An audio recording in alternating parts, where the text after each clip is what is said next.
হয় ৰাজীৱ চাওক আজি মহাশিৱৰাত্ৰি আৰু মহাশিৱৰাত্ৰিৰ দিনটোত তেজপুৰৰ যি ঐতিহাসিক মহাভৈৰৱ মন্দিৰ সেই মহাভৈৰৱ মন্দিৰত প্ৰতি বছৰে অগণন ভক্তৰ সমাগম হয় এই বেলু ব্যতিক্ৰম হোৱা নাই আমি দেখুৱাবলৈ চেষ্টা কৰিম ইতিমধ্যে মন্দিৰৰ যি মূল প্ৰৱেশদ্বাৰ সেই মূল প্ৰৱেশদ্বাৰ কিন্তু ইতিমধ্যে বন্ধ কৰি দিয়া হৈছে আৰু ইয়াত যিহেতু পুৱাৰ ভাগৰ নিত্য নৈমিত্তিক যি পূজা অৰ্চনা সেই নিত্য নৈমিত্তিক পূজা অৰ্চনা ইতিমধ্যে সমাপ্ত হৈছে আৰু ভক্তৰ বাবে দুখনকৈ দুৱাৰ মুকলি কৰি দিয়া হৈছে ইয়াতে পুৰুষ আৰু মহিলাৰ বাবে আছুতীয়াকৈ ভক্তসকলে তেওঁলোকে প্ৰৱেশ কৰিব আৰু অতি শৃংখলাবদ্ধভাৱে ইয়াত যিসকল স্বেচ্ছাসেৱক নিয়োজিত কৰা হৈছে স্বেচ্ছাসেৱকসকলে অতি নিয়াৰিকৈ সেয়া পালন কৰিছে আৰু যিহেতু আজি পুৱাৰ পৰা আজি তিথি মিলিত হৈছে মহাশিৱৰাত্ৰিৰ তিথি সূচিত হৈছে গতিকে পুৱাৰ পৰা যথেষ্ট ভক্তৰ সমাগম হৈছে সকলোৱে ফুল জল নৈবেদ্য লৈ দেৱাদিদেৱ মহাদেৱৰ চৰণত অৰ্পণ বিভিন্ন প্ৰান্তৰ পৰা ইয়াত তেজপুৰত আহি সমাগম হয় আৰু সমান্তৰালভাৱে ইয়াত আচলতে মহাভৈৰৱ মন্দিৰ যি পৰিচালনা সমিতি মহাভৈৰৱ মন্দিৰ পৰিচালনা সমিতিয়ে ইয়াত আছুতীয়াকৈ যিসকল ভক্তপ্ৰাণ ৰাইজ আছে ভক্তপ্ৰাণ ৰাইজৰ বাবে আছুতীয়াকৈ ধূপ দীপ বন্তি প্ৰজ্বলনৰ বাবে ব্যৱস্থা কৰি দিছে যিহেতু মন্দিৰৰ ভিতৰ ভাগত এই ধূপ দীপ প্ৰজ্বলনৰ বহু অসুবিধা হয় গতিকে ইয়াতে মহাভৈৰৱ পৰিচালনা সমিতিৰ সভাপতি আছে আমি তেখেতৰ পৰা জানিব বিচাৰিম যে কেনেধৰণে এই বেলি আপোনালোকে পূজা অৰ্চনাৰ আয়োজন কৰিছে ভক্তৰ বাবে কেতিয়ালৈকে মুকলি থাকিব ঐতিহ্যমণ্ডিত শ্ৰী শ্ৰী মহাভৈৰৱ দেৱালয়ত বিগত বৰ্ষৰ দৰে এইবছৰো মহাশিৱৰাত্ৰি উলহ-মালহেৰে আয়োজন কৰা হৈছে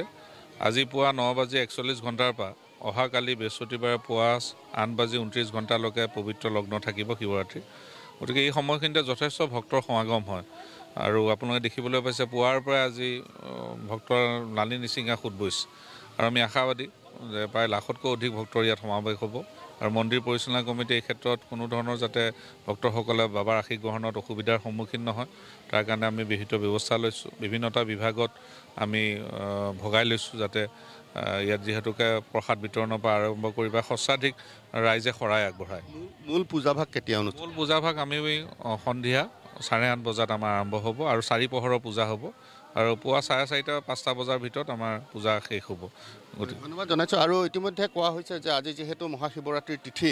9:40 পুৱা 9:40 পৰা সেই তিথি সূচিত হৈছে আৰু সেই তিথি সূচিত হোৱাৰ পৰা কাইলৈ পুৱাৰ ভাগলৈকে যিহেতু এই মহাশিৱৰাত্ৰিৰ তিথি থাকিব গতিকে সকলোৰে যিসকল ভক্ত আছে প্ৰায় লক্ষাধিক ভক্তৰ সমাগম এই মহাভৈৰৱ মন্দিৰত প্ৰতি বছৰে হয় আৰু নিশাৰ ভাগত ইয়াৰ যি অহোৰাত্ৰি 4 প্ৰহৰৰ পূজা সেই অহোৰাত্ৰি 4 প্ৰহৰৰ পূজা ইয়াতে সমাপন হ'ব আৰু বিভিন্ন প্ৰান্তৰ পৰা ভক্তসকল আহিছে আৰু ভক্তসকলৰ লগতো আমি কথা পাতিবলৈ চেষ্টা কৰিম যে আচলতে মহাভৈৰৱ মন্দিৰৰ এক বিশেষত্ব আছে মহাভৈৰৱ মন্দিৰলৈ কিয় আহা মহাভৈৰৱ মন্দিৰ মই সৰু যেতিয়া আছিলোঁ তেতিয়াৰ পৰাই আহোঁ আৰু বহুত ভাল লাগে আহি কিনে আমাৰ হিষ্টৰিকেল প্লেচ হয় এইটো আমাৰ ৰজাই পূজা কৰিছিলে ইয়াত আহিব লাগে সকলোকে দৰ্শন কৰিব লাগে আৰু মনত শান্তি হয় এইটো বহুত ভাল লাগে আজি শিৱৰাত্ৰিৰ দিনা আজি বাবাই চবৰ ওপৰত ভালকৈ কৃপা কৰক বাবাই আমাৰ কৃপা কৰে কিন্তু আৰু বাবাই আজি বিশেষ দিনা আজি পূজা কৰক চবক পূজাও কৰিব লাগে যে আজিৰ দিনা আৰু মেডিটেশ্যন কৰিব লাগে চবতকৈ বেছি মেডিটেশ্যন কৰিলে আমাৰ যোনটো আমাৰ ব্ৰেইন হয় এইটো শ্বাৰ্প হয় আৰু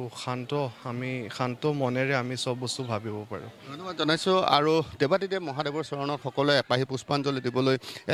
কিছু জল দিবলৈ দুগ্ধ দিবলৈ এইদৰে সমবেত হৈছে অগণন ভক্ত তেজপুৰৰ ঐতিহাসিক মহাভৈৰৱ মন্দিৰত আমি দেখুৱাই আছোঁ এয়া হৈছে বাহিৰৰ পৰিৱেশ ইতিমধ্যে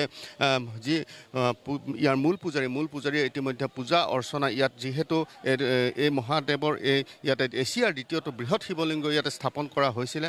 বান ৰজাই স্থাপন কৰিছিলে ইতিমধ্যে ইতিহাসে সেই কথা সদায় কৈ আহিছে আৰু বান ৰজাই স্থাপন কৰা এই মন্দিৰত অগণন ভক্তৰ সমাগম প্ৰতি বছৰে হয় আৰু ইয়াত প্ৰতিদিনেই যিহেতু শিৱলিংগত পূজা অৰ্চনা হয় শিৱলিংগৰ স্নান কৰোৱা হয় ইতিমধ্যে শিৱলিংগৰ স্নান সম্পন্ন হৈছে নিত্য নৈমিত্তিক স্নান সম্পন্ন হৈছে আৰু যিসকল ভক্তপ্ৰাণ ৰাইজ সেই ভক্তপ্ৰাণ ৰাইজসকলক ইতিমধ্যে ইয়াত দুৱাৰ মুকলি কৰি দিয়া হৈছে আৰু